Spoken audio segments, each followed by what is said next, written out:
Serious হন, জীবনটার ব্যাপারে serious হন। জীবনটা কিন্তু হেলায় খেলার বিষয় না। একবার চলে গেলে, একবার মৌত হয়ে গেলে কান্নাকাটি কোটি কোটি বছর করলে আল্লাহ পাক আর দ্বিতীয়বার পৃথিবীতে ফিরাই দিবেন, দিবে? তো কি কারণে আমরা আমাদের সময়টাকে হেলায় নষ্ট করছি? সুযোগ আছে?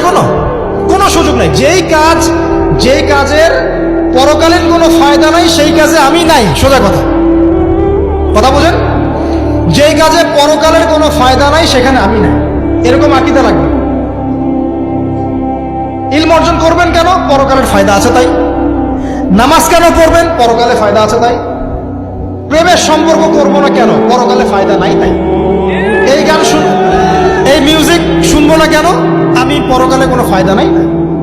আমি অহেতুক এসব টিকটকের পিছনে ঘুরবো না কেন? পরকালে কোনো ফায়দা নাই তাই। যে কাজ পরকালে ফায়দা দিবে আমি সেই কাজে আছি। পারা যাবে ইনশাল্লাহ? আল্লাহ তৌফিক দান করুন। যুবক ভাইদেরকে আমি অনুরোধ করবো যে আপনাদের যৌবনটা আগামী মুসলিম উম্মার ভবিষ্যৎ। এই যে বলে না যে জাতির কাণ্ডারি হবে অমুক তমুক, কেউ জাতির কাণ্ডারি হতে পারবে না। জাতির কাণ্ডারি যদি হতে চায় তাহলে মুসলিম যুবকরাই হতে পারবে। যারা সারাদিন মাদক দ্রব্য সেবন করে এরা জাতিকে কিচ্ছু দিতে পারবে না। যারা সারাদিন হকি স্টিক নিয়ে ঘুরছে আর নির্মমভাবে মানুষকে মারছে এরা জীবনেও জাতিকে কিচ্ছু দিতে পারবে না। ফাসাদ সৃষ্টি করা ছাড়া কিচ্ছু করতে পারবে না। দেশকে, জাতিকে এবং উম্মাকে যদি এগিয়ে নিতে হয় শুধু মুসলিম যুবকরাই পারবে ইনশাআল্লাহ। এবং কারা পারবে? যারা অন্য ধর্মের মানুষ কিন্তু মনটা স্বচ্ছ সৎ, তারাও পারবে। যাদের মনে সততা আছে অন্য ধর্মের হলেও তারা পারবে ইনশাআল্লাহ। যার মনে সততা নাই সে পারবে না। করাপ্টেড, দুর্নীতিপূর্ণ মন নিয়ে কখনো দেশের খেদমত, জাতির খেদমত করা যায়। বাংলাদেশের সবচেয়ে বড় সমস্যা দুর্নীতি। বাংলাদেশের 1 নম্বর সমস্যা দুর্নীতি। দুর্নীতি যদি না থাকতো আর সমস্ত কালো টাকা যদি সাদা করা যেত বাংলাদেশের মানুষকে আজকে না খেয়ে মরতে হতো না। 65% মানুষকে আজকে এই খাবারের সংকটে ভুগতে হতো না। সামনের দিনগুলো কঠিন হবে, ভয়াবহ হবে, এটা সবাই বুঝতে পারছে, হয়তো শুধু আপনারা পারছেন না। আল্লাহ পাক আপনাদেরকে বোঝার তৌফিক দান করুন, আমিন। সামনে যান, নিজের জীবনকে কাজে লাগান, যৌবনকে কাজে লাগান, একটা হালাল রিজিক সার্চ করেন। অল্প রিজিকে সন্তুষ্ট হয়ে যান, উচ্চাভিলাষী হবেন না। উচ্চাভিলাষী হওয়ার দরকার নাই, যতটুকু আসছে আলহামদুলিল্লাহ, এটুকুর মধ্যেই সন্তুষ্ট থাকেন। পারবেন ইনশাআল্লাহ। সামনে যাবেন, আদর্শ পরিবার গড়বেন। পরিবারের মধ্যে ইসলাম থাকবে। পরিবারের পিতা হবে ইব্রাহিম, পরিবার সন্তান হবে ইসমাইল, পরিবারের স্ত্রী হবে হাজারা অথবা সারা আলাইহিস সালাম। দিনদার ছেলে নাই, বিয়ে নাই। দিনদার মেয়ে নাই, বিয়ে নাই। ওই যেটা আপনি মনে করছেন রূপ সৌন্দর্য হাবিজাবি কিচ্ছু থাকবে না ভাই, কিচ্ছু থাকবে না। 1 বছর 2 বছর পরে সব শেষ। দিনদার স্ত্রী পাবেন, চোখ বন্ধ করে বিয়ে করে ফেলবেন। আর দিনদার স্বামী পাবেন, বিয়ে করে ফেলবেন।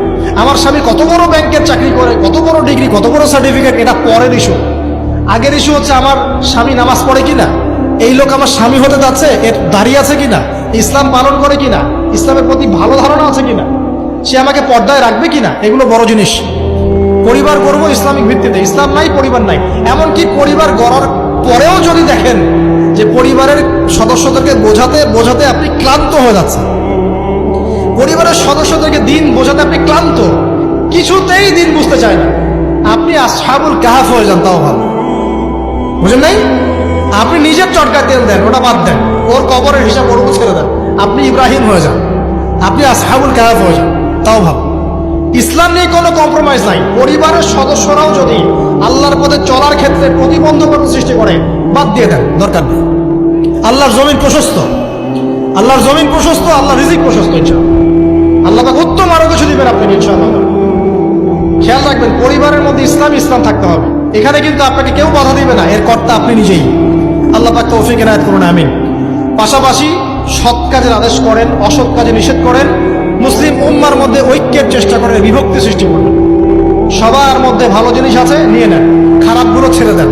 এমন কোন সংগঠন বা দল বা জামা নাই যার 100%ই পরিশুদ্ধ, এমন কোনো নেই, কোথাও নেই। সবার মধ্যে কিছু না কিছু ভুল থাকবেই, কিছু না কিছু ফল্ট থাকবেই।